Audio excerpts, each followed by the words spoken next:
គាត់សួរថាជំងឺស្ទះសរសៃឈាមនឹងមានន័យថាម៉េចហើយវាស្ទះនៅណាខ្លះអញ្ចឹងគ្រូពេទ្យអាសាជួប4អ្វីដែលអាសាស្ទះគឺស្ទះនៅសរសៃឈាមរបស់កនេះគេហៅ carotid ស្ទះនៅសរសៃឈាមបេះដូង corona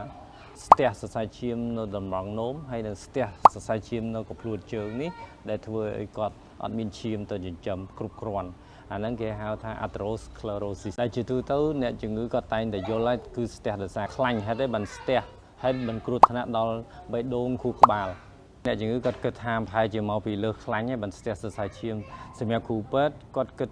ទៅលើតើគាត់លើសស្ករអត់លើសឈាមអត់ហើយគាត់មាន